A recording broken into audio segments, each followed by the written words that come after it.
he got trash talked in Xbox 360 chat, and it was like, I'm gonna sleep with your mom. Yeah, and then 30 years later, he's his stepbrother. He's like, Yeah, I slept with your mother, and now you're half Sliver, kid.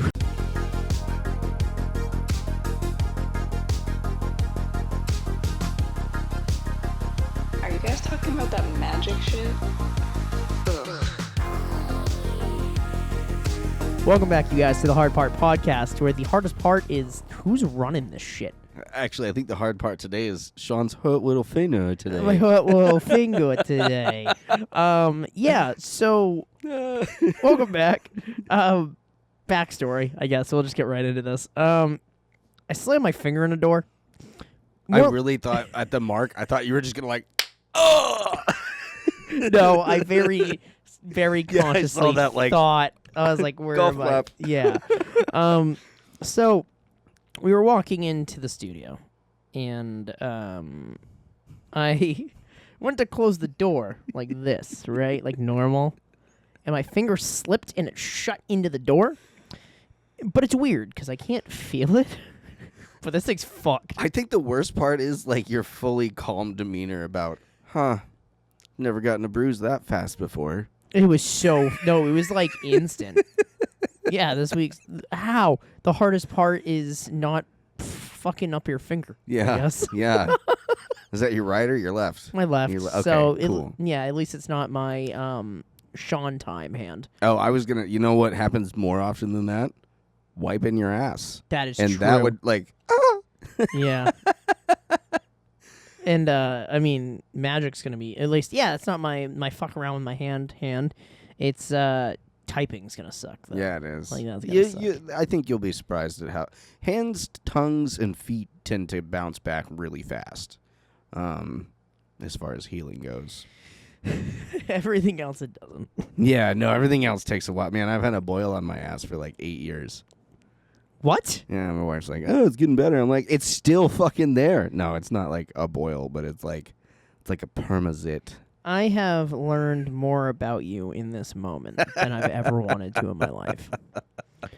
So this week on episode 19, we are got things to talk about, things to cover. Only one update this week, which we'll get to in a little bit. So we're going to be talking about for an interesting thing, Ragast again. We're going to mention Ragast again because we cool guy because we've got another cool guy who's doing cool guy things too. Yeah.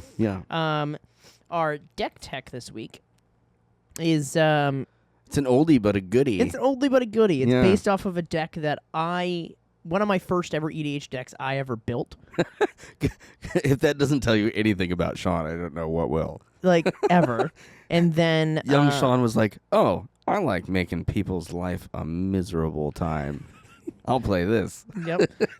We are going to talk about a current event I guess Tom wanted to bring up. Yeah, I'm going to bring up something later on towards the end of the show, but my wife had pointed it out to me this morning, and at first I didn't care, and the more I thought about it, the more I was like, I do pay some taxes at this point. I'm pretty poor, but I'm getting back into like paying taxes bracket, so I'm kind of concerned about how my money is spent. Yeah. But anyway. And then the void that it is when it comes to taxes. Yeah. We're going to be talking about our keyword this week. Void. From Edge of Eternities. Yep. Got to keep it on par. Yep. And then the last one was I just, since the theme so far has been kind of nothing, you can't make an actual nothing deck. I looked really hard into it, so the best I could do is make it so that nobody does anything.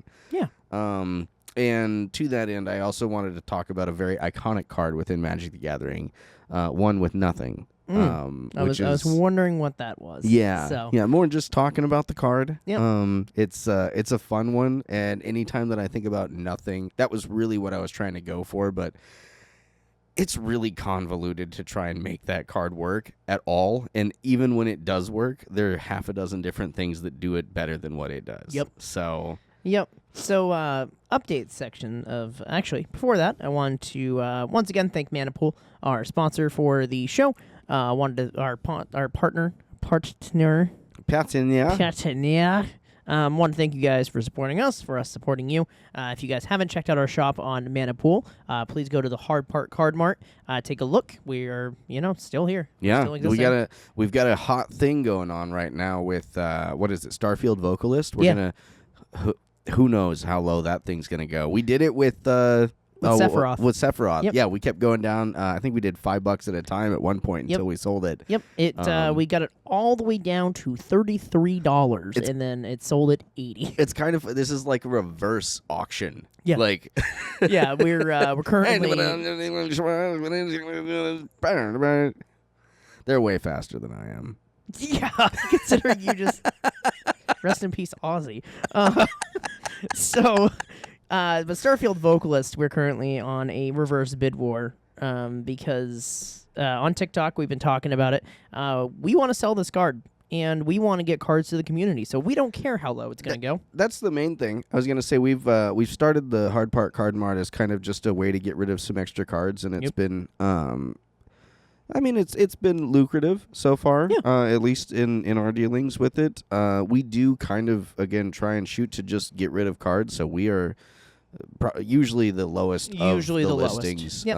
We update and if not, multiple times a day. Update for that. Yeah, so I do like updates 3, 4, 5 times a day. If you're trying to make money on Manapool, and we are preventing you from that, we are sorry a little bit. But more importantly is getting cards in the hands of people who need them. Yep. Okay, because the Magic is the gathering. Yeah, and you can't have a gathering without Magic cards. The wider it gets, I'm still like, my mind is blown anytime that I run into somebody and I'm like, oh, do you know about Magic the Gathering? And I can appreciate, like, I don't know anything about it, but I've heard of it. But when people are like, I've never even heard of it, I'm like, are you from America? How are you? Yeah, like, did you just get to the States? Yeah, how did you not? Like everybody has at least heard about it. You didn't even beat up somebody like 10 years ago that used to play or something like that? Oh, they definitely did. You know, because now mean? It's cool. Like, now the cool jockey guys are playing Magic and all the losers are working for Tesla. I heard somebody who I won't mention personally because I like them, but I heard to them referenced as an influencer in Magic the Gathering, and it really made me like, first off, if anybody sees me and they're like, I feel like that guy influences my life, I think that you should probably have therapy. Like, you should be talking to a therapist. If you are currently, I think, maybe I'm not the worst person to aspire to being, but at the same time, like, if I'm your go-to, if I'm an influencer in any way, I think you should check your life a little bit. Like, I want take a step back. I want you to proudly know you are not an influencer in my life. No, so, I know that, and I appreciate that. I'm talking about, like, the people at home, like. But so we're consistently going lower on Starfield Vocalist. Last time I checked, we hit the $40 mark. Ooh. When we first listed it, it was $95. I know that was one of our top ones for a little while. Which means we've gone down $50 in a bid so war with a couple cool. of people. That's so awesome. So get it while it's hot, right? Yeah. Or it's not. Or buy all of them now because they're literally almost like a quarter of the cost that they were at listing, and then just resell them for higher if you want. We're no judges. So did we want to use that to segue into our first? Is that our roundup for right now? Nope, I got a couple more roundups. Okay, cool. I'll let you. Well, that was a perfect place to segue into the next thing. So I'm so sorry. It's okay. That's the dealings that we have in just being an unscripted show. Sometimes we miss out on opportunities for great. Continue, Sean. No pressure. So, updates. Another update. So there is a. So with MagicCon Atlanta, they always do a festival in a box on Secret Lair. The Secret Lair festival in a box is usually always a box of Mystery Booster 2, which is a phenomenal thing if you don't know it. Yeah, why Mystery Booster was so hard to get a hold of when, like, it's one of the best products that they, like, I just feel like that's great to draft out of. That's great to, like... It is made for a good draft environment. Amazing. It has playtest cards in them that are usually silly, super overpowered, or really dumb. Like the Sliver Draw-Z Monstrosity is one of the ones in there, which is which makes all your Eldrazi Slivers, which is super dumb. Yep. However, the Mystery Boosters also have actual cards in them that are crazy good, like the special Urza High Artificer foil alternate art, Sliver Hive Lords in it. there's a lot of really important cards in the mystery boosters. So they're doing a box of that, like a whole box, and then they're giving away like 4 promos this time. One of them being an alternate art Sliver Hive Lord, a Pack Rat, and then a Lightning Bolt, Dragon, and a couple of other cards. Usually the price tags of these are really hefty, though. They're like $300. So you're saying if you want slivers, you should definitely just buy this thing. Yes, because you were guaranteed a Sliver Hive Lord from it, because it's part of the bundle. Also, who doesn't want to run the Slivdrosity monstrosity as their commander? So there's people who are building around it like crazy because it's ridiculous. Honestly, it costs 6. It's not like super easy to like pull that together, and it does some wild stuff, but it still dies to removal. Yeah, it does. It has only Annihilator 1, which is kind of silly. Only Annihilator 1. Only. And then final update. There is one final update. Mm-hmm. So part of next month's raffle, next month's giveaway, we actually got something special from a Whatnot stream. Oh, yes, Didn't we? We did. Thank you, Professor. Yep. So the professor from Tolarian Community College was doing a live stream where he was giving away things and everything like that. And then he pointed everybody to his store and said, "Hey, Check it out. I have autographed cards on there." Yeah. And we're like, "Oh shit, no way." So part of the giveaway, we are giving away a Arcane Signet from the Doctor Who series, autographed from the professor. Mm-hmm. We have one that we got as well. We get a command tower, so because my command tower. Yeah, thing, we gotta double it up. I a little have bit. to keep yeah. going. But this Arcane Signet looks cool as hell. That, and it's the Doctor Who one, isn't it? It is. Like The professor professor signed a the professor doctor card. is a Doctor Who fan. I feel like he is. But if he's not, his aesthetic definitely fits within universe. Like I feel like he could walk onto a Doctor Who thing as like a cameo and like he does in some other things. And even though there's no certificate of authenticity, I'm going to fold it this way because we're going to cut it anyway. It does have on here signed by the professor, so that this at least gives you some sort of certificate that some set of it's like, provenance, hey, it was whatnot. signed by him and stuff. Yeah. It's just a $20 doohickey, so like I don't think anybody would fake that really, but it's kind of a hard know. signature to do too. It is. It's a very unique signature. Props to that, Prof. Yeah. Heck yeah. Yeah, That's pretty rad. and it was like very similar on all the cards too. Like he did a very good job with it. But that is a part of the giveaway It's for just a next stamp month. he's got in the back. Like, that's a Do good you idea. stamp in the back? I mean, actually, you know what? What the fuck are you pulling out right now? Oh yeah, sure. All right, and then we also, because Tom's an idiot. Sometimes I am. Read the top. Duh, it's got double-sided Double-sided entry. All right. So Little Eiffel Tower action there. yeah. Tom wants to make this into a deck box because it also has like a slot for dice. So I think I can cut some stuff out to make it. I know I can make a deck box out of it. I just don't know if they will hold 100 cards. It's gonna be close. It will. It's the It depth. won't do. It's the depth. That Yeah, I'm that's what worried I was about. thinking of. And even then, like, What if you just like broke through the middle of it? well, that's what I was gonna look into because it looks like it pieces together, but maybe it doesn't. If it doesn't, then yeah, I'm just gonna. Yeah, that might work. He's gonna put vehicle-based decks in this. Yep, we're gonna do some Megatron and Optimus Prime. I love the ability on that more than meets the eye. Yep. That's so fun. Should you make a Pinkie Pie deck and put it in here? Put it in the middle. Yeah. Yeah, because remember the whole in like episode 2. Oh, I am Optimus Prime. There was some real polarity with that magic fact. Like, I had a bunch of people that were like, oh, yeah, that's totally mine, or I wanted to get that, or, you know, I've got them in sleeves or in a binder until I can get the money for the commander deck.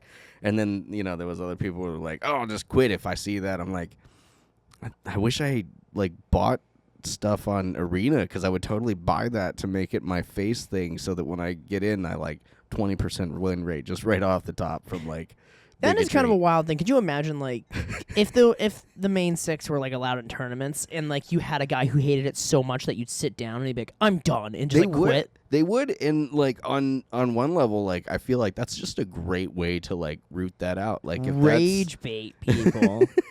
We love rage baiting in America now. That's our favorite thing. I mean, I think that's more of just a family thing for me. Like, we've been antagonists for as far back as I've been aware. No shit, really? Yeah. I had no idea. You've never antagonized me once. The Gordon clan owned a castle, or resided in a castle on which the land they owned. Apparently they lost the castle at some point. It's like a museum now, but there's a plaque out front, and it specifically states that like most of the damage that was done to the castle was during the time that the Gordons resided on the estate. Like, they just, like, even in Scotland, like, other Scots are like, those people, fucking stay away from them. That's awesome. We really can't wait to go to the Netherlands and throw your name around. I might just get recognized. I don't know. That's They'll either assume I'm a Gordon, or they'll assume that I'm like a stone carver somewhere. You do kind of look like a stone carver. Yep, that's that dwarf racial going on there. No, I have done some stone carving in my day. Yeah, that tracks. So we will move on to the first thing you wanted to talk about. Did you want to talk about the trucks, or did you want to talk about the lobsters? Oh, I wanted. I was gonna do that as a side thing. That may have already just come and gone. That was here and there. No, I mean the. Oh, the Tesla trucks. Yeah, I'll talk about that later. The other thing that I wanted to talk about, the more important thing, is the lobster race. Okay, I don't know if anybody is caught up or paid any attention to the lobster count. The lobster roll. The lobster roll, as it has been. But Sand for Days, did you want to take that at all? Yeah, did you? sure. Okay, because I did a follow-up. Yep, so there is a... did you shoot him a... Cool. So, there is a creator on TikTok named Sand for Days. Sand, like, I hate sand, like Anakin Skywalker, for days. He's a self-proclaimed internet supervillain. That tracks. So, he... as we were super impressed by Ragost, the lobster, he has started his own lobster collection. The last update he had, because it was on Sunday and he couldn't get any more lobsters, he has 70 Ragosts. He also went to his local stores and found out none of them have it. So, he thinks there's a conspiracy that people are trying to keep it from him. He's not doing it to buy them, to crash the market, to change the price or anything. He's buying them just because it's fucking funny. So I do want to put a pin in that about crashing the market, because I think that we can come back to have a conversation here at the end of this. Cool. I feel like that's the conclusion of the whole. But I did reach out to him. I was just basically like, hey, mad respect for what you're doing there. We were already looking at doing something similar as we got into it, because, again, you had... We saw him in spoilers, and you were like, oh, look at this guy. And I'm like... And I already have a lobster tattoo. You know, you do Boros, and, like, food isn't really your thing, but I suppose you like artifacts, so maybe this will work out. And then we got our first couple of booster boxes, and we start cracking through, and it's just 1 copy, 2 copy, full art copy, full art foil. Have we gotten a full art foil? Not a full art foil, but the one coming in the mail from Japan is. Yeah. I ordered one from Japan Did get a Japanese one in Japanese. But his count last we knew was up to 70. Yes. And we just ordered 14. We just ordered 14. We have 6, so we'd be around 20. We're not quite competing yet. But I found out today in his maybe it was today or whatnot. His most recent video that I saw today had pointed out that several people have reached out to find out if they can send him some. Yes. So we are potentially not going to be able to compete with this. We'll see how it goes. We'll figure it out, because I think we're going to try to market to Sand for Days, because we want that top lobster spot. Yeah. Yeah. I don't know if you're as committed as I am. I have a lobster tattoo already, and I'm deathly allergic to shellfish. He took the chance. I took the chance. Can you beat that? I don't think so. You know what? Maybe you should... You know what? We were just talking about this the other day. Maybe you should get a rag-ass tattoo. That'd be so funny. In Atlanta. Somebody already mentioned on Sand for Days' page, like, when are you getting a tattoo of it? And I'm like, well, sorry, champ. I already got one. Well, maybe you have to, like, actually get, like, ragast on your shoulder blade. Like, That'd be so dope. that would be dope. And it's a magic one. That'd be so dope. That would let us know if you think that Sean should get a tattoo for the podcast. Or I can even like update my lobster one where I could like make it look like put a border around it, make it look like a magic card, and just hit the stuff in it. That's actually not half bad. I think that would look bad, but it's not a half bad idea. I think that would look bad. It would look bad. But no, we're gonna come for that first place spot. Yeah. I think we can do it. I think that if we, we're committed, when we pull on our contacts and we do a little road tripping, I think some road tripping is going to be necessary. We're going to have to hit some, and we're going to have to draw a top line. Yep. Like, is it $1 a card? Because we got most of these at like 50 cents. 50 cents a piece. Yep. So it's not so bad. I think top dollar, $1. Okay. Right. You know what? Unfortunately, we're going to have to do. We're going to have to go through some bulk bins because there's going to be a lot of... He is a bulk bin, isn't he? He is a bulk bin. Like, we're going to have to go and do some sifting. Mm-hmm. We'll be like, you got this single? And then we have 4, but there's probably 16 over in that. Yep. But with that is a thing that does bring up the interesting conversation of changing the market. Yeah. Right? Yeah, the pin in it. Yeah, that does actually... in some cases, so there was a case years ago that I actually remember. So I had a good friend, Carson Hooper, who unfortunately passed away from epilepsy, which is, really important thing. If you have epilepsy and stuff, please make sure you get checked. Make sure you're talking to your doctor frequently. Yeah. Because you want to be able to play Magic for as long as you can. Mm-hmm. And he, I have a couple of pictures. I'll actually throw the picture up on here because it's a picture of him holding it and me being surprised. There was a Shards of Alara Plains in foil. Mm-hmm. It was, I think it was like 330, I think. Yeah. But for some reason, one day, every store had to change their price for it because somebody went on to the website. It was a TCG Player at the time. Right. Somebody went and just bought all of it in foil for some reason, just randomly. Spiked the price up for them to $30. So all of a sudden, this land was $30. Yeah. This foil land from Shards of Alara. First of all, beautiful land because it's got like actual sand peaks and stuff. It looked really good. He had one. He sold it to the store, and they had to pay him $30 for it. Because the market price went up. And then I randomly found one years later. And I was like, this is a good memorial for Carson. And I still have it. Yeah. I kept it. Hell yeah. It's definitely Pringled. But is that the one that wrote on the token?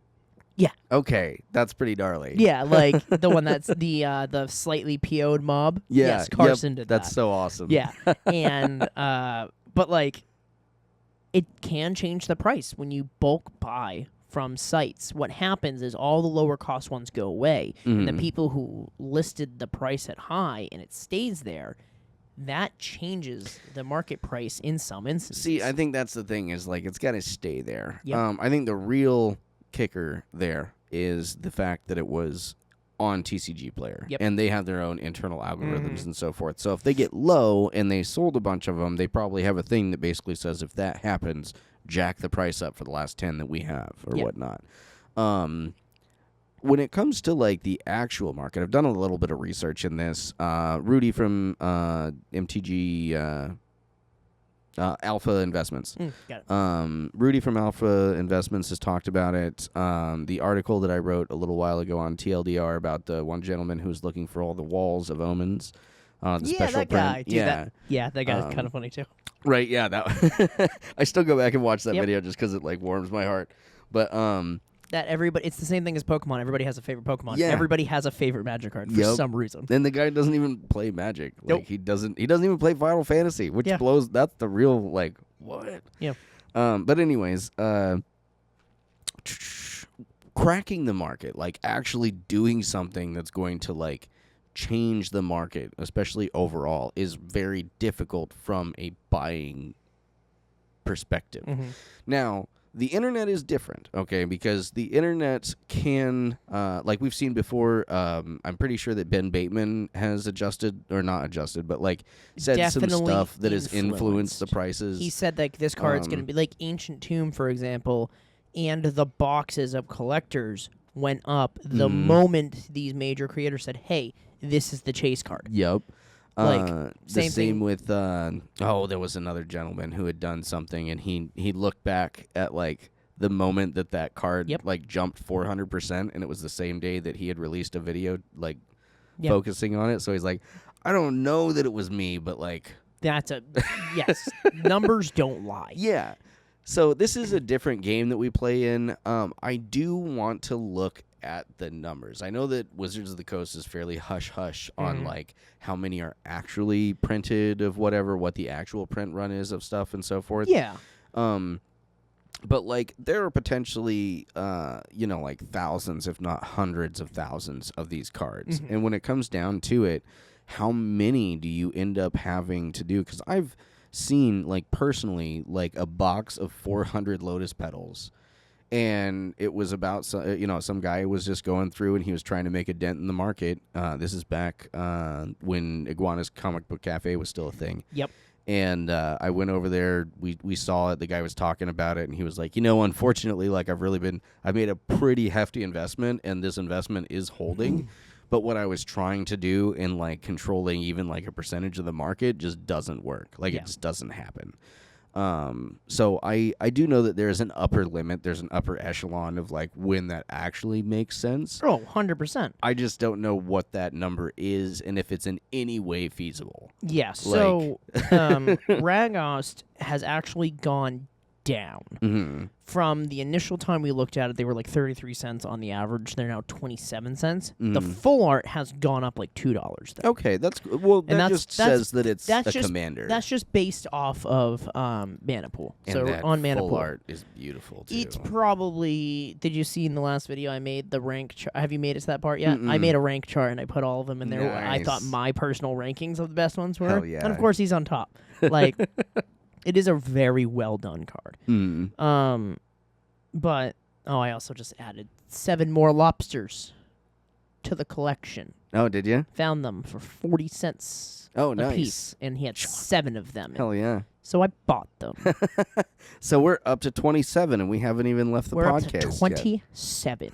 We're coming for you, Santa. He's coming. He's coming. He's coming for you, I'm Santa. coming for the lobsters. You should be afraid. Yeah, I'm coming for the lobsters. That reminds me of that spider. Oh, God, dude. Oh, what a terrible photo. You know what that is? God. He should have just used that for the spider boxer. That's such a Spider bad boxer. Oh, I really hate that. So, Post spider boxer. post spider boxer. We will have stickers again pretty soon. That I'm going to try to figure out how to list on Patreon. I think there's a way I can list products on there that people can buy. I think Patreon's our best way to do that. I was thinking about doing that with stuff like this if we ever end up like. Yeah, like we've got the really cool card that's damaged. Yep. And although it's kind of part of our collection, like I'm sure somebody wants it more than we do. We or have would play a Galaxy foil with a swirl land terrain generator. That unfortunately has a print mark directly through the center of it. It's pretty bad. It's pretty bad. It's still playable. It's still really pretty. It has and a it swirl. Is the swirl. That's the main thing. Like it's has not the only swirl. swirled, but it's swirled and damaged. So Yep. I still say like maybe we should keep it. But yeah, what we mean by that is there was a percentage chance that Galaxy foils had a Galaxy swirl on it as well, randomly somewhere on the card. It didn't happen on every card.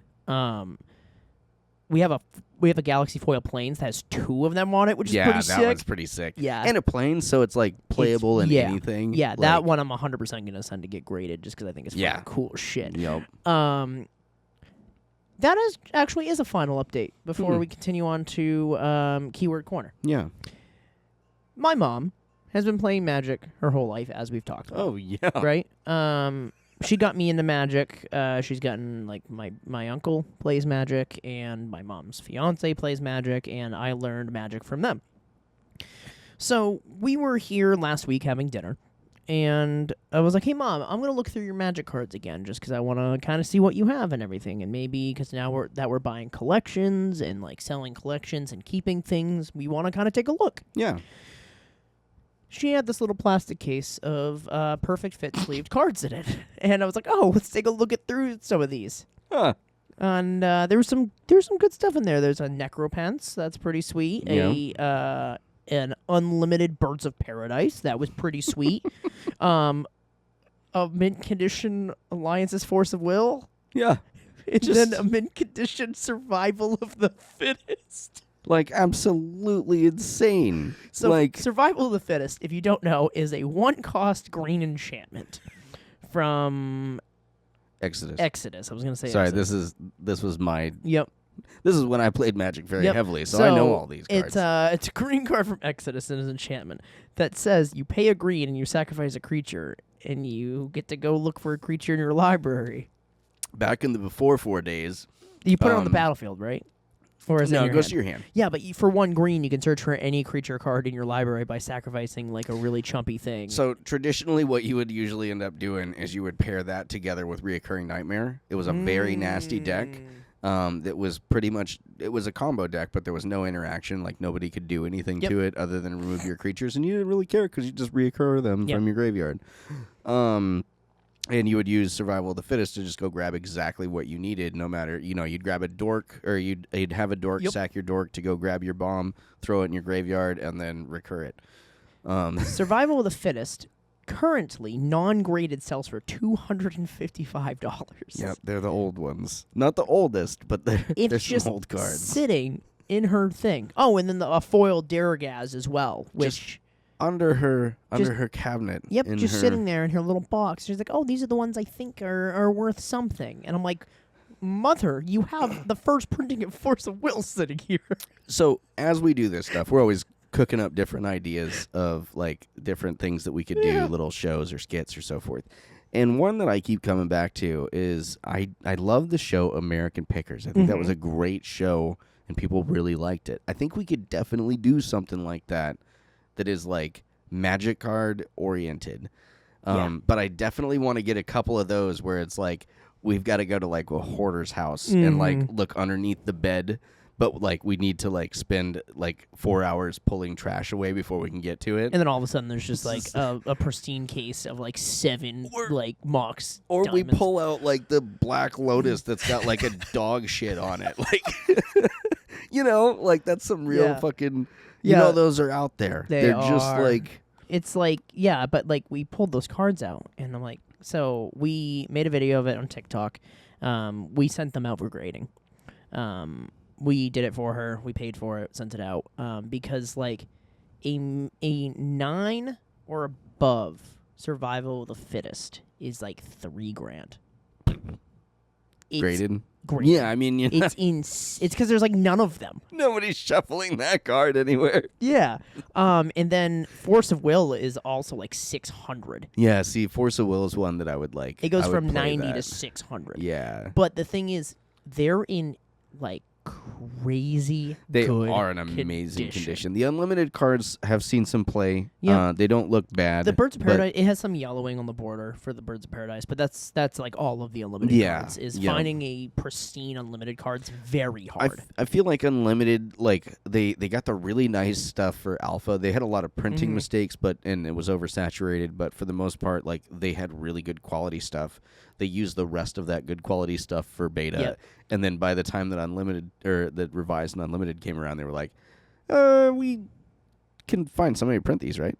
Yeah, like, because but there's only white borders that we could print on it. Is there some way we could work that into the? Yeah, we'll just say that's unlimited. Yeah, it's the Manapool Birds of Paradise, which is one of my favorites. Obviously, I mean it's the original. You can't say no to it. Oh, I love that. And then she had a Daragaz, the Igniter foil from Onslaught, which foils from not Onslaught. Foil from Invasions.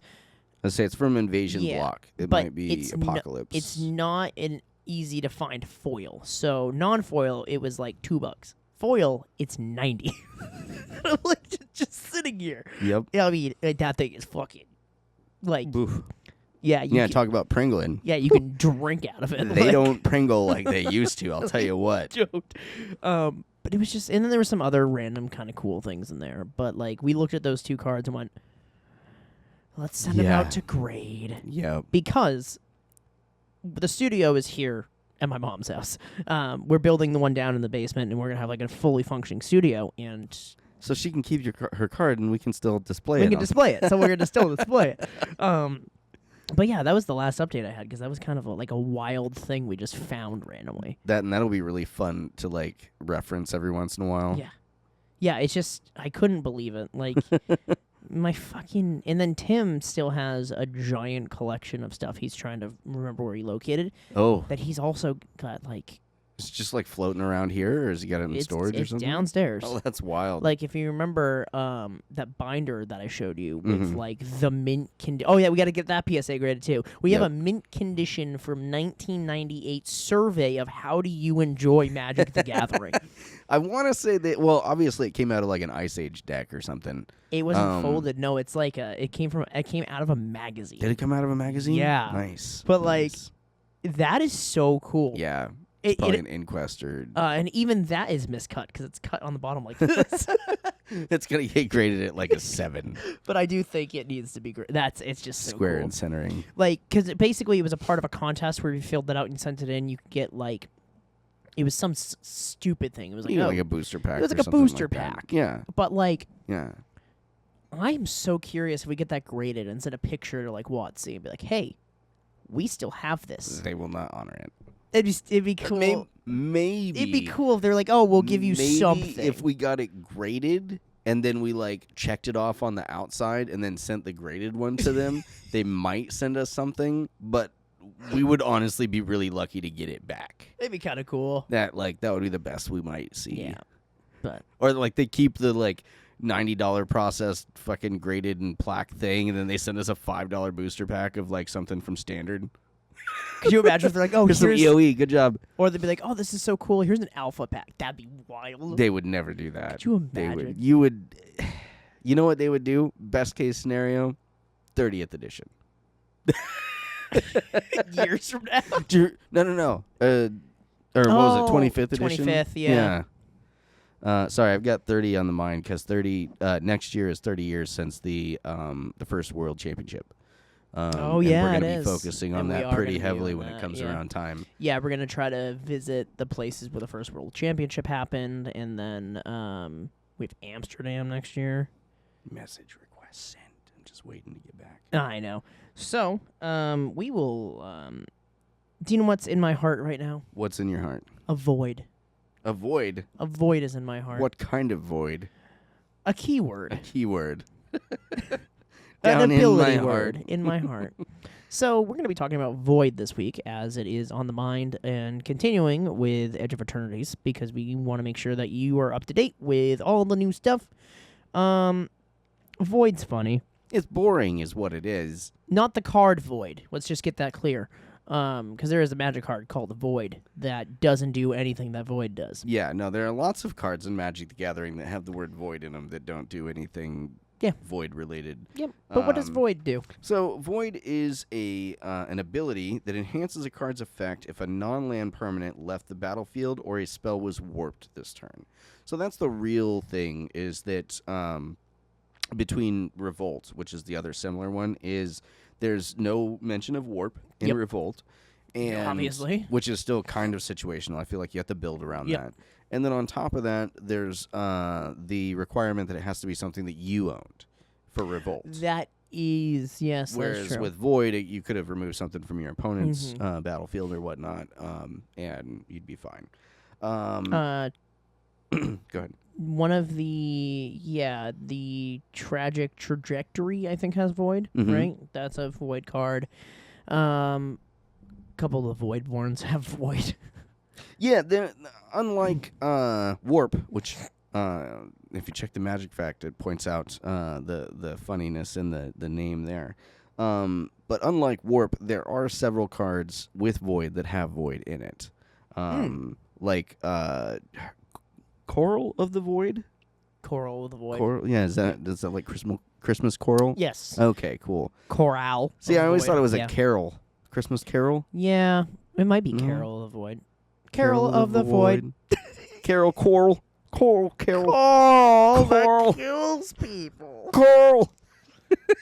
The fact that we just sang Carol of the Void at the same time was kind of wild. Carol of the Void. Carol of the Void, Uh, sweet Carol of the Void. It was also on Insatiable Skittermaw, which was I love the art. It's not a bad card, How is it not a sliver? but that's my question. Like Look you at have that so fucking many thing, like dude. yeah, maybe it's not like a sliver, but a sliver slept with its mom. Yeah. Like he got trash talked in Xbox 360 chat, and it was like, I'm gonna sleep with your mom. Yeah, and then and 30 years later, he's his stepbrother. he's like, Yeah, I slept with your mother, and now Uh, you're half sliver, kid. tragic trajectory. Most children's worst nightmares. You sit down, someone's like, "What are you playing?" "Oh, I'm playing Slivers." Like, oh, it's like trauma. Yep. Like, Yeah. Sliver slept with my mom. What? Judge? Anyways, Embarrassment? tragic trajectory. Again, like you said, has void. It's basically tragic slip. Yep. Tragic Go figure. trajectory is like the hardest fucking card to say fast. Tragic trajectory. It's so bad. Yeah. I feel like there should be like a way that you could like mess with somebody on that. I'm gonna cast TT. TT. I'm gonna cast the TT. Nice. Hey, I like your TT. Nice TT. Just singular. Because they're usually like different sizes. Because the first one's capital and the second one's lowercase. Oh yeah. Because That's it true. auto capitals the first one. Yeah. The tragic trajectory. But anyways, void is a thing in Magic, in Edge of Eternities. I don't think that it's particularly like groundbreaking. It's okay. It's kind of cool to see in the set itself because it fits the theme of, you know, what's happening, like Sothra and like everything. Yeah. But unless somebody finds some, which is possible because people find cards from 80 years ago. So here's the thing, and I was actually just going to bring this up because the more I'm looking through cards with it, I did some research when I was putting together the fact for it, but I didn't look up any, like, all of the cards. And the more I look into it, like, there's not even, like, commons that are, like, really groundbreaking when it comes to it. That insect is probably the best one with it. Yeah, the only groundbreaking card they fucking rotted, so. Yeah. And then on top of that, like they come up with a lot of abilities. I think that's kind of why we have ability words versus just keywords. Because if they had to do keywords, like 2 keywords every set, I feel like we'd run out of words eventually. And then like, Big N would be a fucking problem. yes, it would. But no, no, that's yeah. creature types. Oh yeah, that's true. Void is cool. I like the fact that it fits within the flavor of the set. Like Tom said, it's not super groundbreaking. It's probably going to be ignored after this set. Yeah. And then we'll never see it again. Warp could potentially come back. Warp's got some stuff. I think Warp has that some stuff. what's his name is probably the best in the bunch. Exalted. The haste enabler. Oh, him is Yeah. really good. Exalted Sunborn is And really good. Really, he's only good because he fixes both of them. So your creatures already have haste. Yep. So if you draw a Blightsteel Colossus and you want to attack somebody for 11 the first turn with a Blightsteel Colossus for 3 you mana, warp it in. yeah, and it has haste. Like, Oh God, I didn't even think of that. But see, that's why I said I wanted to put him in Rag because like it lets me haste my commander. It also lets me warp artifacts. you that know I what could. else you need in there? Because you do need to go a little bit more control, I feel like, in order to not be attacked outright. You need Portal to Phyrexia. Yeah, I was thinking that. You could also eat a Portal to Phyrexia. Yeah, like- I'm gonna stack on this portal. He just like eats it, and then a few seconds later does one of those burps where like smoke comes out of his mouth. Like, Phyrexia just like crawls out and he like shoves it back in with his claws. That's ridiculous. Yep. So that's keyword corner this week. Super quick to this point. yeah. I always have trouble finding those because we talk a lot, and then we're like, let's do keyword, and then we'll keyword for like 5 minutes. Oh, that's and then right, we're just Sequoia. like, Oh yeah, That's how we're supposed. Sequoia. That's how we're supposed to find it. No, it was, and then you ruined it on the first take. What do you mean? Sequoia's hilarious. It is hilarious, except you said it so many times I can't find it. I don't say Sequoia a lot. Sequoia is just a thing that we say sometimes. Sequoia. It is. Thanks, Joe. Thanks, Joe. It's either gonna go up. I think it might go right up here for now, and then we're gonna leave it on the sticker. Yeah. And we're just gonna hang it up there. Yeah, and one then of when our we get- viewers sent us a sticker from Sequoia National Park. Hell yeah. Hell yeah. So we're gonna definitely have like a sticker wall in the studio where we have like our stickers from the podcast and then like those, just because it's gonna be kind of funny. So, but Deck Tech. Deck this week. Tech. All right. So, as I mentioned before, Deck Tech this week is based on a deck that I had created as a small child. So, originally, I had created the deck based around the commander Guafa Hazid. Guafa Hazid is an Azorius commander.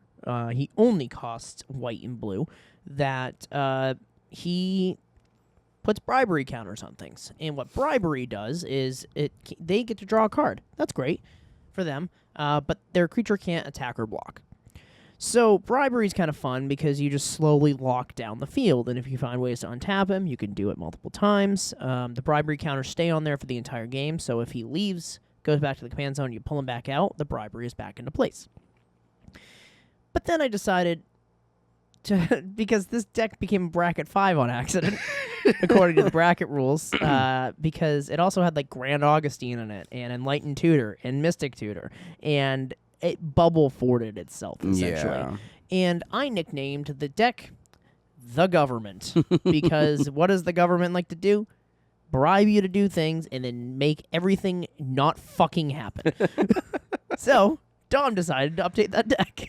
Yeah, and I figured who better to be at the helm than the righteous leader, the Grand Arbiter Augustus the Fourth. Disclaimer, if you play this commander, you will be targeted. You will be People targeted. fucking Friends hate him. Friends don't let friends play Azorius. People hate his Okay? commander. You will be targeted from the gate. We and- talked about like kill on sight commanders a while ago, that if they're good by themselves without their deck, he's good by himself. Yeah. Yep, he warps the game by himself. He's insane. Like, what does Grand Augustine do, Tom? So he is a 2/3 human advisor for 2, a white, and a blue. White spells cost 1 less, you 1 less to cast. Nice. Blue spells cost you 1 less to cast. Awesome. And spells your opponents cost 1 more to cast. Oh, that's great. Yeah, I love making my stuff in an Azorius deck 2 cheaper, and then all my other opponents' stuff 1 more expensive. That's great. So the first thing that you do when you come into play is you just tilt the whole table so all the resources fall towards you. Okay. Now, all of the hate does as well, so you better be prepared. Okay. Oh, like the government. Yes. Okay. So in order to shut people down on stuff like that, we need Narset Parter of Veils. Yeah, because we cannot let them revolt against the government. No card draw. Okay. We got to keep people in public schools. We gotta All right. keep them in public schools and remove the resources. No card draw. No card draw. We got Teferi Time Raveler, so that we shut down.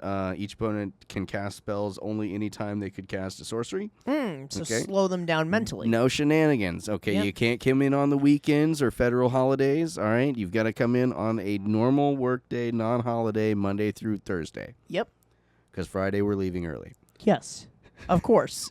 Exactly when everybody needs the government's help. We've got the Deputy of Detention to take care of any stragglers, anybody who's causing any issues or whatnot. Yes. Esper Sentinel to, again, make sure that we keep people in check. If anybody starts doing stuff without our authorization, we're at least going to get a benefit off of it. Yeah, exactly. We're going to overtax you and then say it's your fault. Now, I did like your Drake in your previous one, so I did make sure to pay homage to the completely useless 2/2 flyer for 3 mana that you had in there. What was that, a Wind Drake or something? Windrake. Gotta remember, I built this deck when I was like 11, so there's some weird things in it. I did want to make sure that I paid homage to that. It's weird that I would remember that and not remember Guafa, but I think I was trying to avoid him since he was the previous. Yeah. That's what happens when a new regime comes in, is you got to like disavow and disacknowledge anything from the previous regime. Yeah, and you Like- even just acknowledge the things you said and then deny them. Yeah, just Yeah. like entirely. Yep. So anyways, I did find another Drake. It's a 3/3 for 2, just to rub it in your face a little bit. All right. And it is a Gilded Drake, and when it comes into play, exchange control of Gilded Drake for target creature one of your opponent's controls, or sacrifice Gilded Drake. Oh, nice. Cool. So for 2 mana, you just give somebody a 3/3 Drake, and you take the best thing that they have. Oh, that's super. Yeah, that's fine. We just take all their resources and give them nothing in return. Yeah. Easy. We've got Lavinia of the 10th, who is pro-red, so nay on any of those fireballs or burn spells. Sorry.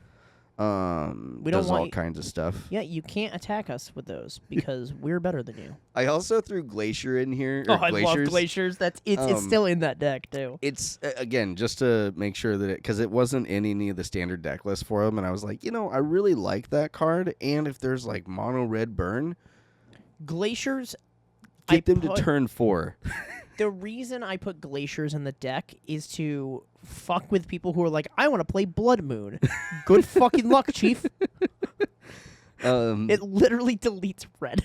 We've got Thalia, Reflector Mage, Selfless Spirit, Yep. Spell Queller, Spell Queller's great. Stoneforge Mystic. Stoneforge Mystic is awesome. What Stoneforge equipment are you Mystic trying to pull? is in here for one reason. What equipment are you trying to pull? We're looking for Lightning Greaves. Yep. Or the other one, Swiftfoot Boots. Oh okay. yeah, because we can't have Grand Augustine get No assassinations here. No. Okay, we need to make sure that he is fully protected. no planned assassinations. Now, that being said, just in case things do go awry, there's ways to take care of this. Okay, we've got. I'm going to take a stab at this. Assuteer Command. Okay. All right, it's choose 2, destroy all artifacts, all enchantments, all creatures with mana 3 or less, or all creatures with mana 3 or 4.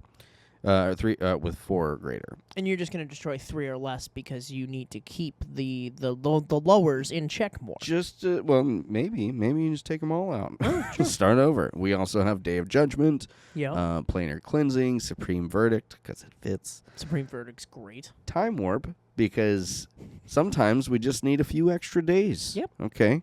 I don't know a lot about how the government works, but I do know that like senators can just be like, well, we need an extra 2 months to work on this problem, and then we just got to pay them for 2 extra months and like pay for all their like lodging and so forth while they're in. Yeah, go play some golf. Yeah, go hang out and play some golf. Yeah, gotta be relaxed if you're gonna be writing legislation for people who can't afford housing. Oh, of course. Yeah. And then Urza's Ruinous Blast. We're familiar with that one, right? Yep. Okay. I fucking hate that thing. I learned about that last night. Bullshit. And then your standard Arcane Denial, Counterspell, Disallow, Force of Negation, Cyclonic Rift, Mana Drain, Negate. Is Arrest in there? Oh, I don't think I kept that. Why? No, because we had the Detainer. When people backtalk, you have to arrest them. Yeah, but Arrest does so little, and it's pretty bad. Which is part of why I think that your tier 2 deck is hilarious. Go ahead and make fun of the deck made by an 11-year-old, Tom. I will. Do it. I will. You were the 11-year-old. 11-year-old Sean fucking hates I would have you. made fun of you just the same way. He thinks you're a meanie poo-poo head. Sean is my favorite little kid, okay? I want you to know that, and I will continue to pick on him, okay? Because especially if he calls me a meanie poo-poo head. Meanie poo-poo head. But yeah, Sensei's Divining Top, all your basics. Just your basics Sensei Divide Top, which also I need to throw in fucking Rag-Ass too. Really? Oh yeah, you could throw the top. Do you have that? I don't own it. Oh, okay. I need to. Yeah, own we it. need to trade It's like into that it's like a $30 uncommon. Oh, that's what maybe we. It's because it is the best. Like one. That's gonna the be best one drop when we get into our Reddit roundup. Like we'll talk about that because Okay. it's That's a common thread. It's a common. But anyhow, enchantments. We've got Aura of Silence, Detention Sphere. There we go. Detention Sphere. We don't arrest anyone. Okay, we send people to detention. Okay, so that they can get better. They can repent and whatnot. Yes. We have a ghostly prison as well. For when they die. Yeah, for when In they that die, detention. they can still stay there. Yep. Stay there forever. Frozen Aether, Glaciers, like I said, Oblivion Ring, Panrel Mists. Each creature gains during your upkeep, pay 1 or bury this creature. Yes. So the poor get more poor. Man, this is just a tax. dude, this deck is just the government. I mean, you said you don't really know how the government works.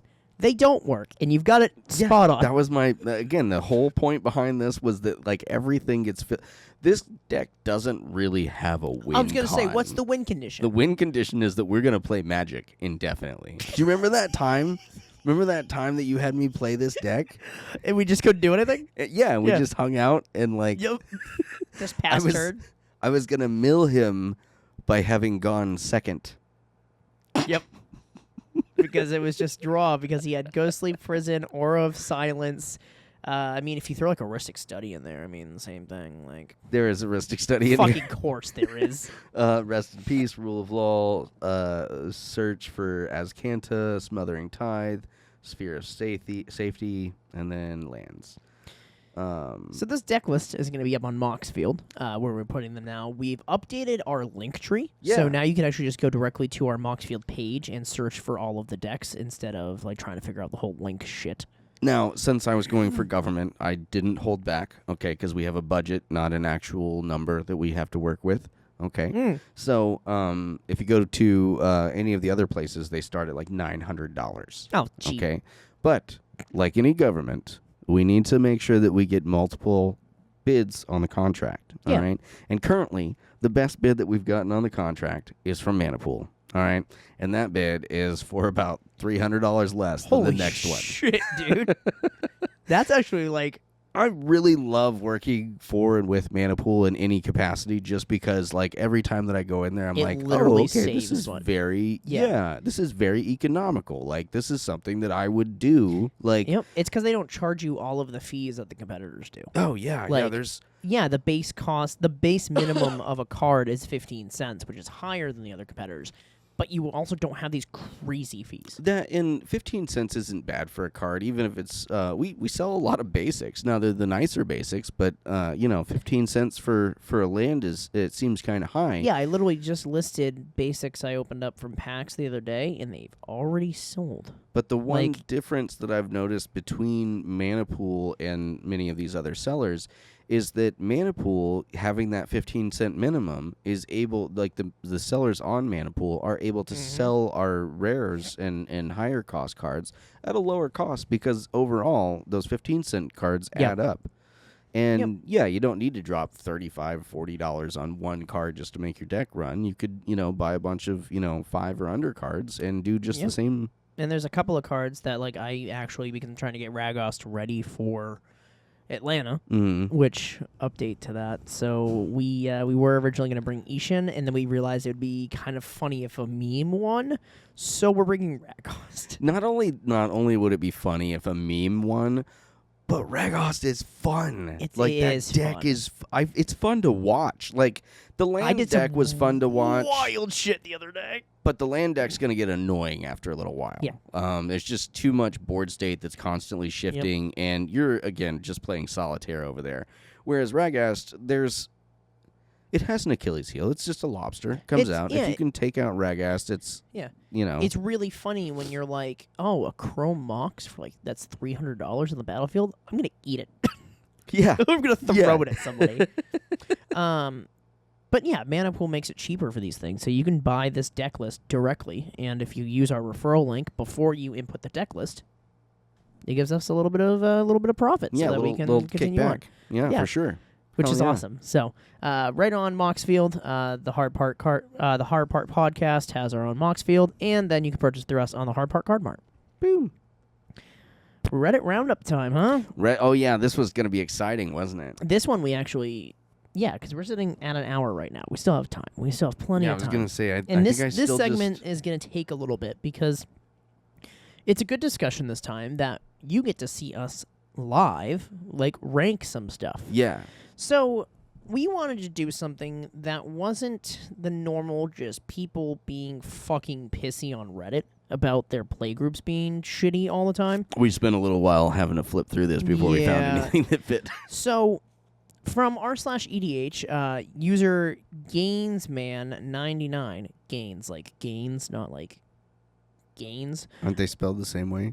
What is... Gaines. What's that? Gaines. Oh. The way, because pronouncing it's hard. So do you like, if you're both?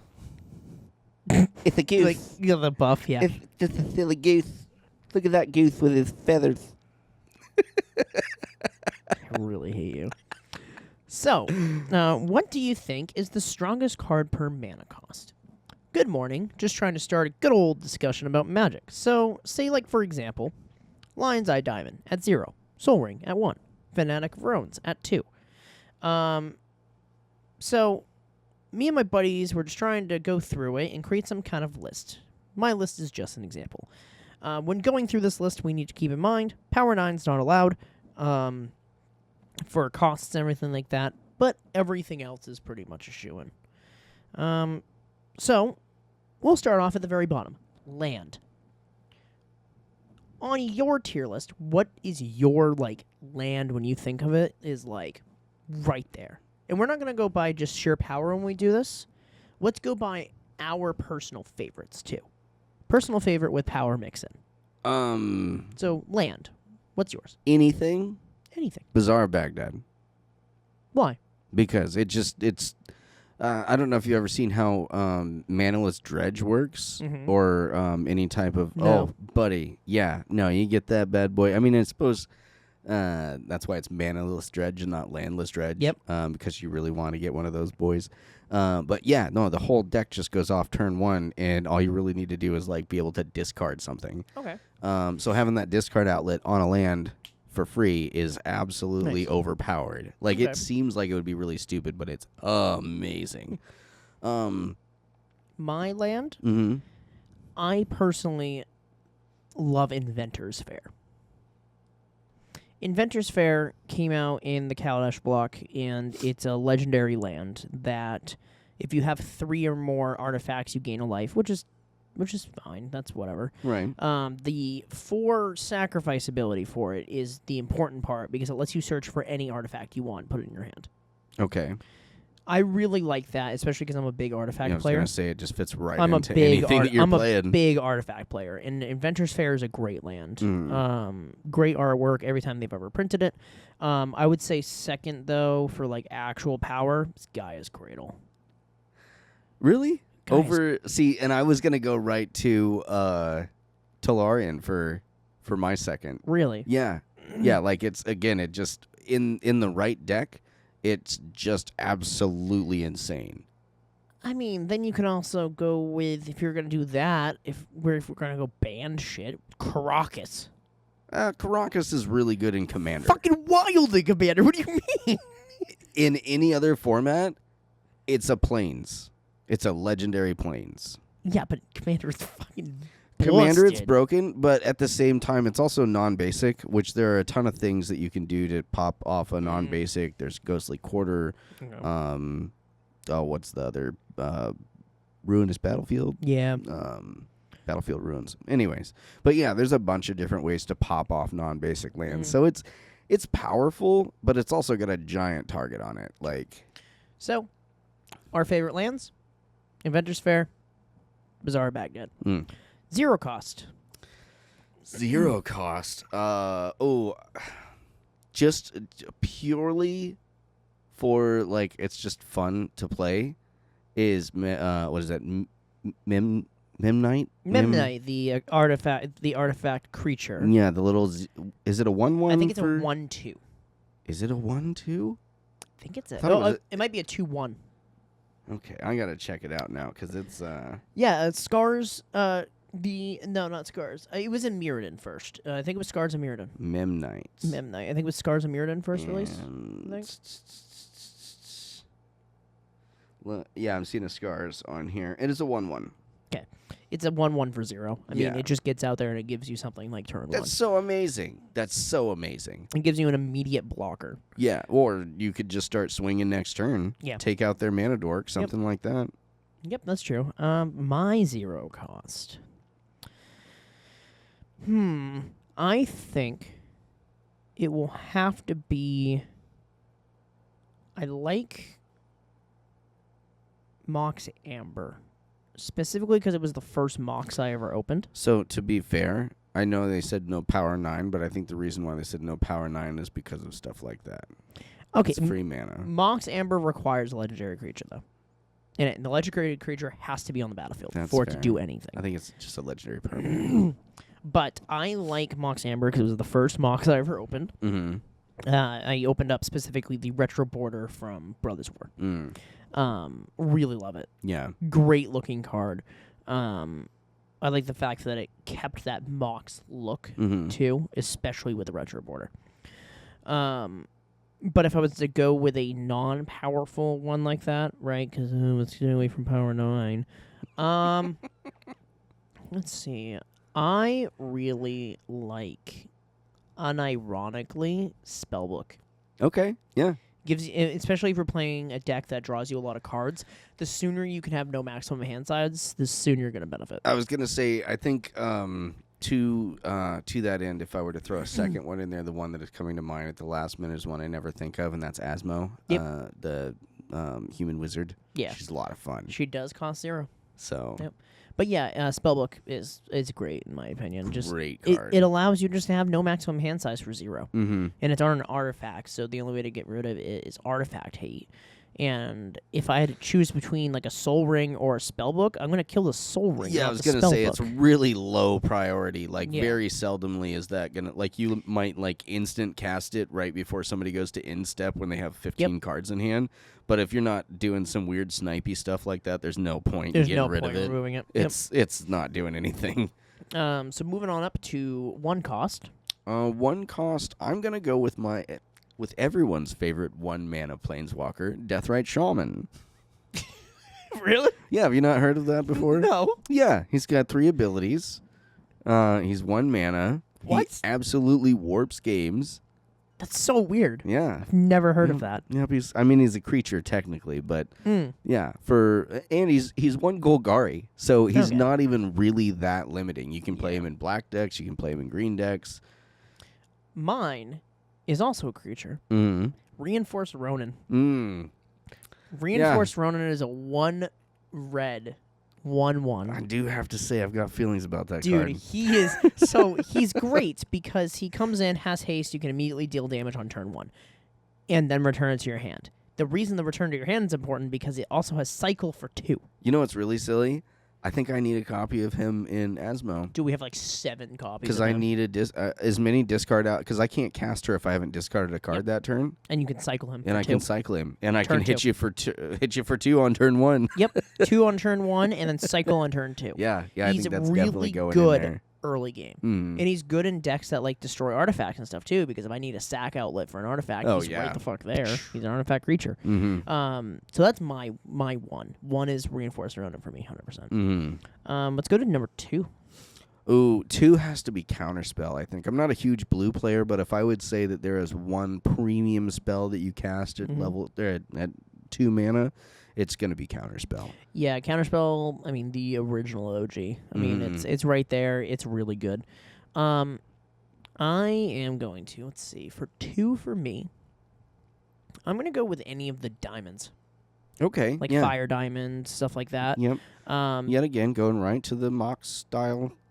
It's because I'm an artifact. You know what I like doing? I like making mana as fast as possible. Yeah, I mean, I'm just giving you shit. No, those are, the diamond cycle's a good valid cycle. Is Unsummon 2? Because Unsummon's the one I think is a of. 1. Unsummon's a 1.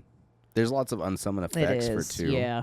Substantiate is the one I'm thinking of. Unsubstantiate. Yep. Gotcha. Blue again. Yeah. Really good for 2. I mean, it literally just like returns things, and the board control is really important, especially early game, because if you control the game early, you basically win it. Yeah. Unless somebody comes out of fucking right field with some bullshit.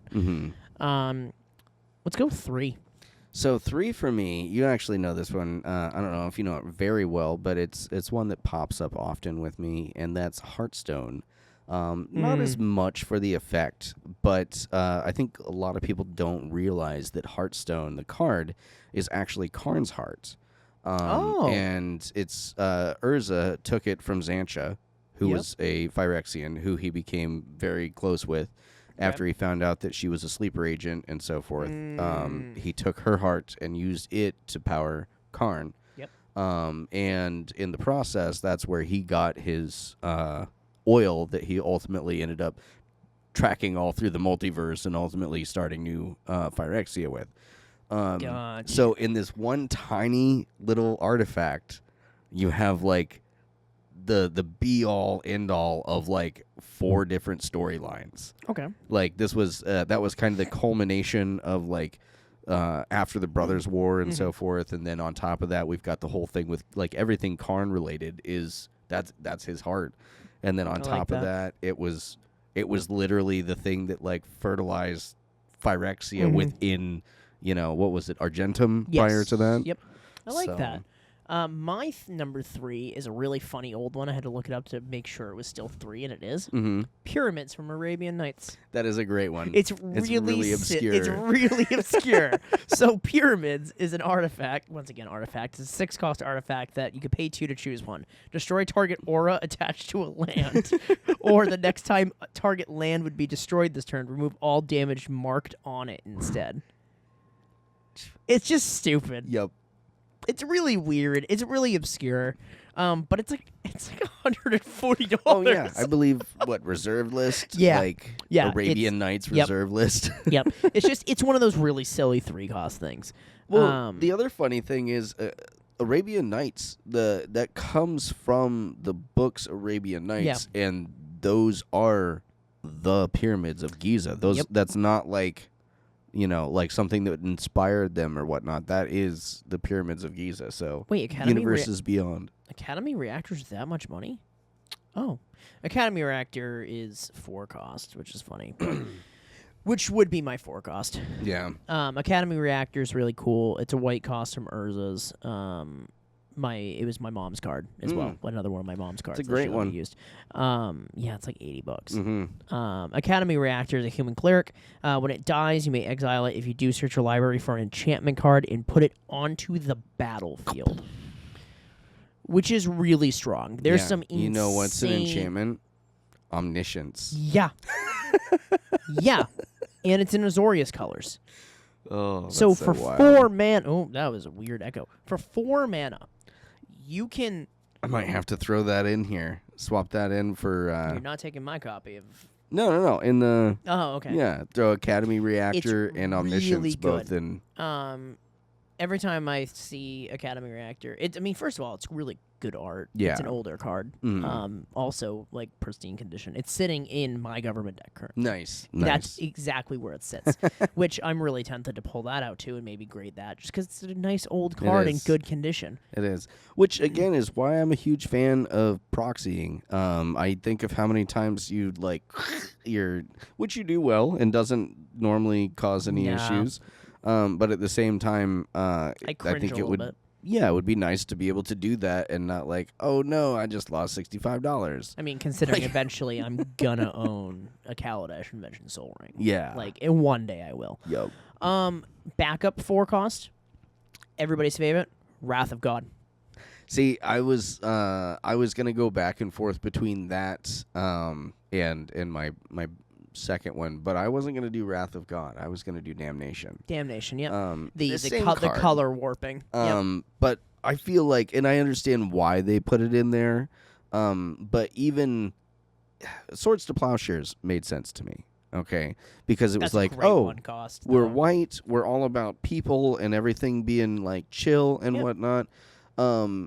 Swords to Plowshares, hey, big nasty guy, why don't you take it easy and just go off, and then you get a reward for it. Very, very white and diplomatic and so forth. Whereas Wrath of God is just like, this is the other side of white, black.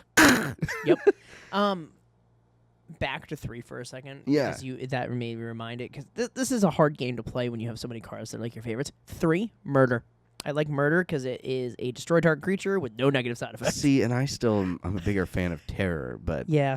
It does miss a lot of artifact creatures, which are more and more prevalent nowadays. Yeah, in 4, some people would say the One Ring. I mean, yeah, it's the One Ring. See, I think I would avoid that for the same reason that I would avoid the Moxes and the Power 9. It's just kind of like, ooh. Whereas even getting outside of some of the staples, because the one my brain went to first was actually Aether size, which does similar things, but it's a symmetrical board wipe, and you can use it to save your own ass. Yep. So if you attack into something, somebody pulls off something wild or whatnot, and even if you have a bunch of ETBs, you cast that, save all your dudes. Even more fun is when somebody attacks you with an obscene amount of something or a bunch of tokens, and then you return those all to their hand. And then next turn you attack them because they have no defenders. That's fair. And it really, like, nobody knows about it. It comes anytime that I bring up Aether size in a group, it's always like, oh, what's that do? And then they read it. It's like, oh, one sentence. And it just is absolutely destroying my game plan. Yep. Yeah, so my 4, Wrath of God, I mean, it's, when I think of a 4-cost, like, thing, like that's just like right there, because even aesthetically the way the card looks is good, because it's got the 2 and the 2 white pips. Like aesthetically it just looks good. I have an unlimited Wrath of God that Tim gave me. Like that's still also one of my like and that's the one with like everybody's getting blown out from the center. Yep. Okay. Yeah, it also says bury all creatures, not destroy, so it's before they change the wording, which is of it. destroy can't be regenerated. Yes. Yep, exactly. It can get confusing, but at the same time, I like how we both went with board wipes. You went with Damnation. I went with Wrath of God. The complete like we both had the same idea, just like. I was actually going to use Wrath of God as like a third because again it was the first printing of Damnation, but Damnation just there was a lot of like color bending. But when that came out, I was just like, oh, they just fixed that card. Yep. That it was a black card. Did you read the card? Yeah. Like, because it says this card is black, destroy all creatures. Yep. Not. Yep. This is the card that hangs out with the colors where we like creatures. Yeah, it's really weird too that Wrath set the precedent for the cost of board wipes too. Oh like, yeah. It's, like 4 is board wipes are wipes. Yeah. Or white. White is board wipes though. Like. 5. 5? I thought I'd struggle with this, and then it is my favorite Magic card, which is Sliver Queen. Yeah. Like. Oh, 5 God, colors, 5. 7/7, makes her own children. Yep. Like she just rocks it and rolls it. I mean, check out that playmat. Every time that I'm playing on it, I'm like looking at her art more and just like admiring it more. I'm like, she has a bunch of like Lord Zed-esque exposed flesh, and then her bones are golden. Yeah. That's sick. Like. Yep. I'm going to go with Mirror Matrix. Oh, yep. Go figure. Yep, Mirror Matrix. Sliver, Mirror. Yep. Yeah. We need an Eldrazi guy to even us out. Do you know that Mirror Matrix... So, it was a time between Mirror Matrix and Mirror Turbine, because they're both 5. Right. Mirror Matrix is an unsung mirror card. It is. Mirror Matrix is great, because, I mean, it's indestructible. All mirror tip +1/+1. And you can pay 5 to put a mirror into play, a token. So, like, it's indestructible, and it always makes mirrors. That's also the one that I'm going to be getting, hopefully, signed at MagicCon, too. That'd be pretty cool. 6, 6 was hard for me. Yeah. Because there's a lot of really good 6s. For 6, I mean, Krona Fool's God is 6. I like her a lot. I mean, there's also... there's another mirror that's 6. Which one is it? It's Mirror Incubator is 6. 6 is a weird one. I was gonna say 6 starts to get out of. It's because there's out of my focus. There's a lot of weird 6. Yeah, like for example, Krona for me. I really like Krona at 6. This is where we get to do the research portion for a second, where you guys get to sit here and watch us just awkwardly stare at our phone. Well, what? Because there's a lot of good 6 costs. I was gonna say I could fill this in a little bit. And Mirror Universe is a crazy 6 cost. Mirror Universe is good. The Manologues on YouTube actually does a whole series on this where he does top 10s of each converted mana cost, along with several other top 10s.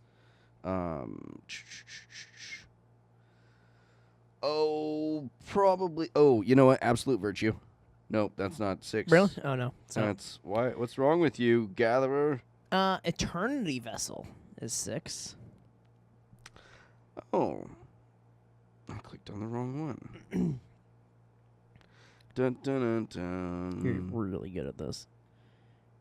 Yeah, no, I don't know. I don't know any 6 stuff to like. Oh, I will Nope, I can't even pick one to pick because every time I go to pick one, it's not the right cost. That's so funny. My knowledge of Magic the Gathering cards ends at CMC 5. That's so funny. That's so funny. Artware in Plen is 6. The new shield from Final Fantasy. Oh yeah, it is, isn't 6, it? yep. That one's absolutely insane. Yep. Kill on sight. Don't let that resolve. Counterspell. 7. I love this. He's Yeah, no, I'm not gonna look him up each time. Cauldra Complete for me. Cauldra Complete. Okay, Mhm. that's a nice one. Caldera Complete is a good 7. Caldera Complete is based off of the Caldera cycle of there was 3 of them. There's a sword, a shield, and a helmet. Mm-hmm. And then they came out with, in I think it was Modern Masters, they put them all together into a single thing, which gave it a living weapon, indestructible, ridiculous artifact. We'll keep going up. 8. Ugin, the Spirit Dragon. Well, that's your favorite of all of the 8 CMC cost cards? There's not a lot of 8 CMC costs that I'm a huge fan of, because there's not a lot of 8 CMC costs I play. Yeah. I mean, maybe, like, Darksteel Monolith is... Because Darksteel stuff. What does that do? Cool. It's indestructible, I would assume. Once per turn, you may pay 0 rather than pay the mana cost for a colorless spell you cast from your hand. Why the fuck is that not in Ragaz, Yeah. dude? Holy Well, shit. because it costs 8 and it doesn't do anything. Yeah, that's true. The funniest thing about that is you could throw a monolith. Yeah, that's true. Yeah, going through more of them here. I mean, 9. I have 9. I have 10, 11, 12 in mind. And then 13 is like Emrakul. 13's Emrakul. 15 is Emrakul. Yeah, 13's Emrakul, 15's Emrakul, 14 doesn't exist. 14 does exist. What's 14? There is a single 14 cost thing. Mm. Blink Moth Infusion. Oh, yeah, that's right. Yep. As a single. What's your favorite 14 CMC card in Magic the Gathering? Oh, I don't know. Well, it was a trick question because there's only one. All right, what's your favorite 16 cost? There's There's only one. Oh, I had my favorite 15 cost. Oh, what's your favorite 15 cost? Earthquake Dragon. You know, it's really funny. What's that? It's only one. It's the only. It's it's one of the only legal 15 MV cards in the game because the rest of them are banned. It's funny because it's I'm pretty sure from Alchemy is the symbol that I'm seeing on here. It is only. It is only. There's only 3 legal 15 Okay. mana value cards. What are in those? Existence. I don't know, but Earthquake Dragon's one of them. I don't know. But yeah, that one's pretty cool. It's Yep. a 14 and a green, which looks silly. It's a 10/10, costs X less to cast, where X is the total mana value of dragons you control, not named Earthquake Dragon. Flying Trample, because it's not legendary. There What the there are fuck? multiple ones of these in an ecosystem, apparently. Flying Trample, and pay 2 and a green, sacrifice a land, return it from your graveyard to your hand. That's wild. Yeah. I don't know why when I said 7 for my favorite, Mere Battlesphere. Oh, yeah. Yep. Mere Battlesphere is great. That is dude. a great one. 7 for me, I do know that one. That one's Agent of Treachery. I could have told you that one when we started. And why isn't 9 Omniscience for you?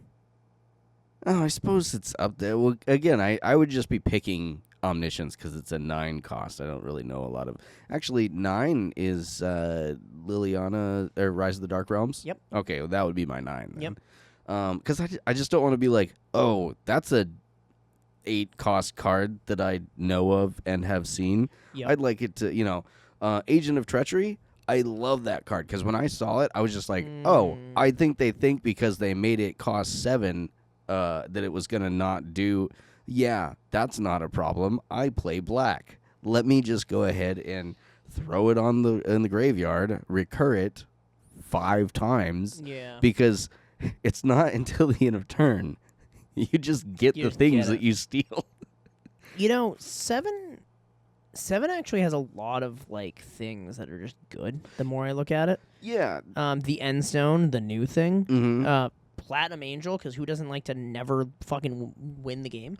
It creates some weird rule stuff. I don't know. It's not my favorite. Seems cheating. Draco's so funny. Draco. What a crazy funny card. That's a great card. I remember when that was, well, I not forgot spoiled, this card but existed, and it's one of my favorite fucking artworks ever. I remembered whispers of Draco back in the day. They're like, it's going to be huge. I'm like, oh, it can't be that big. And then I saw it. I'm like, oh, we're talking Phyrexian Dreadnought level shit. Yep.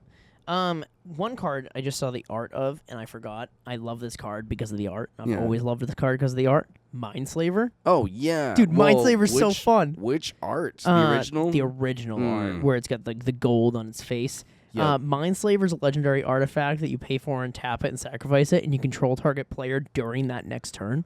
Mark Rosewater has been trying to get that implemented into the game somewhere since like Tempest. Tempest was the first time it's taking control that it of somebody's came up. turn. Yeah, and it was supposed to. I believe it was supposed to be kind of a Volrath themed. Yep. I forget what it was, but there was a mask that Volrath used a bit, and it was going to be tied to that. And then when they finally got kind of wild and crazy when it came to artifact abilities, he finally got that one in. And yeah, no, it was not quite as like game shattering as everyone thought it would be. Yeah. Because again, it just, if you don't do it at the right time or to the right person, it's completely and utterly wasted. That is true, yeah, because you have to use it at the right time, and because like, oh, I'm gonna take control of this person's turn. Oh my god, sorry. But then Academy Ruins and that guy, boom, if you've got enough mana, you just control everybody, or you control one person per round, so you just like take all their stuff and pop them off. I really love the fact that when I'm looking through these lists of like cards and stuff, right, and mana values, all the ones that I really love and have always loved are artifacts, and it's so wild to me. Well, artifacts reach to a broad number of people. Armageddon Clock for 6. Oh, dude, Armageddon Fucking Clock funny is. as Did you shit. read that one? That one's great. At the beginning of your upkeep, put a doom counter on this artifact. Doom counters. At the beginning of your draw step, this artifact deals damage equal to the number of doom counters on it to each player. Pay 4 to remove a doom counter from it. Any player may activate this ability, but only during upkeep step. Oh, I see. So what you do is you go, we either all die at the same time or you waste your mana to stop this thing from going. That's fucking funny as shit. Yep. Maybe that'll be the win con. I'll just throw that in and like lock. Well, that's not gonna work because nobody's gonna. They're gonna be like, well, I don't have any mana to play any of my spells because they cost 15 each, so I'll just use it to take doom counters off of things. Yeah, but then the game sits there indefinitely like you want to. That's fair. Right? That's fair. Stave off the clock. Dude, that's fucking hilarious. I think, Aladdin's Lamp is 10. $10? No, 10. Oh, yeah. No, it's 57 cents. Yeah, no, I was going to say, don't tell me it's 10. It's garbage. It's the only thing worse than Aladdin's lamp is Aladdin's ring. Oh, yeah. Have you seen Aladdin's ring? I have seen Aladdin's ring. It's like 8 mana and like pay 4 and tap it, or pay 8 and tap it. It deals 4 damage or something like that. This card's so fucking bad. Lotus Guardian. It's a 7-cost artifact dragon that you tap it and add 1 mana of any color. Do you know what does that better? A 2-cost fucking Ornithopter of Paradise. So there's a polarization when it comes to Lotus being printed on stuff. That's so bad. It is I can't think of any others off the top of my head that fall into the bad arena, but they're either bad or broken. Okay? That's so bad. Lotus Cobra, broken. Lotus Petal, broken. Lotus Veil, broken. Gilded Lotus, kind of fair.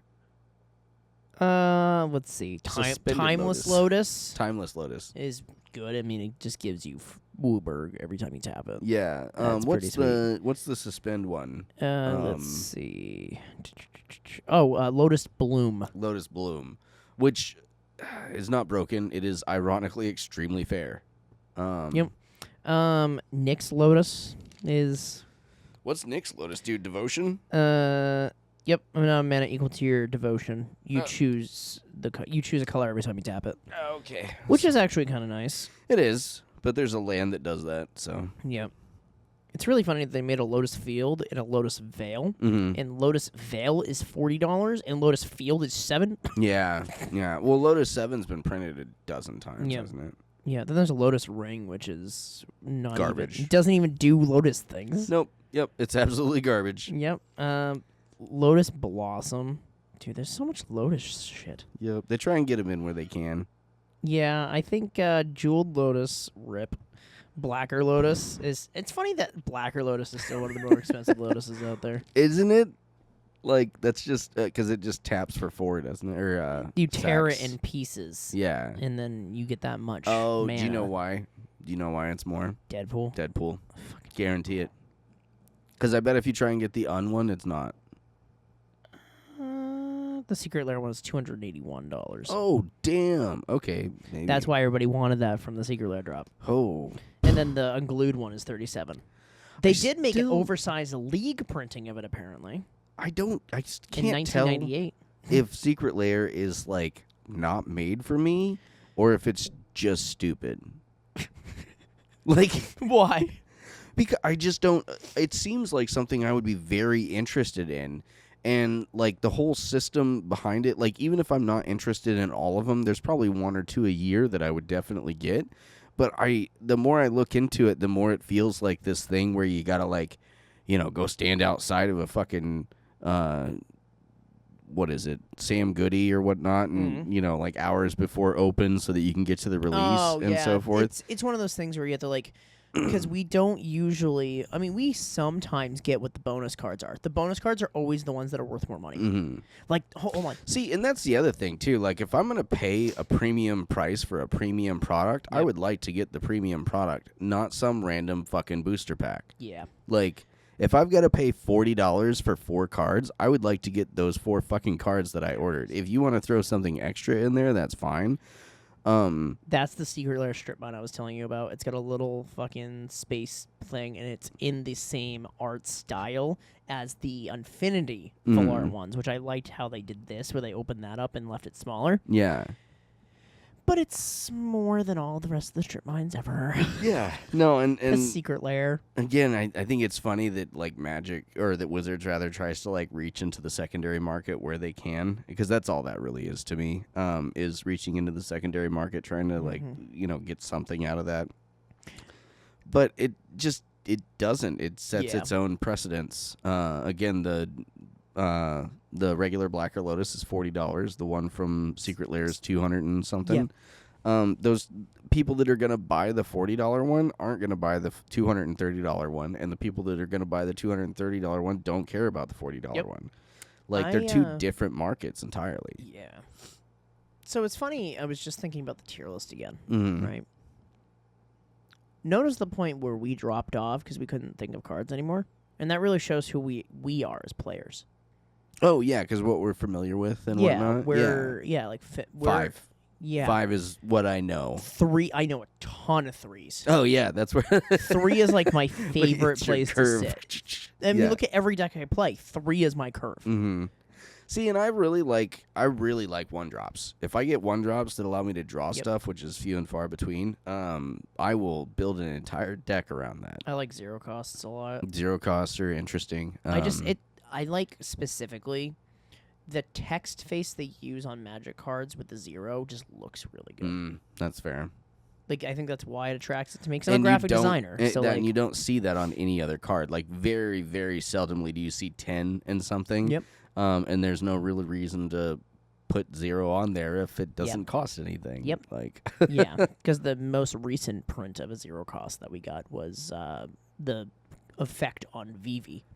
The effect on Vivi. Oh, yeah, that's fair. Yeah, because we haven't really gotten a reprint of a 0 cost. Well, we got the Chrome Mox in Aether Drift as a special guest. That's fair. But that's like it. Yeah. We don't really get 0 costs that often. They're powerful. They are, even if the bad ones are even at a powerful. silly level. Yeah, just being able to play a free spell is... I mean, Darksteel Relic, you can just throw it. Mm-hmm. It's a 0 cost free thing you can throw. Spellbook. What was the other one we were talking about Any the of other the day? fucking Chrome, any of the Moxes. Any of the Moxes. Mm-hmm. Yeah. Wild stuff at 0 mana. Yep, wild stuff at 0 mana. But also intimidating. oh, It's yeah. intimidating to get to turn 2 and you look at your opponent and they have no cards in hand. It's Oh like, my god! So I had a turn 1 of the gods yesterday. It was fucking insane. Mountain, Soul Ring, Arcane Signet, Chrome Mox. Yep. Bastard.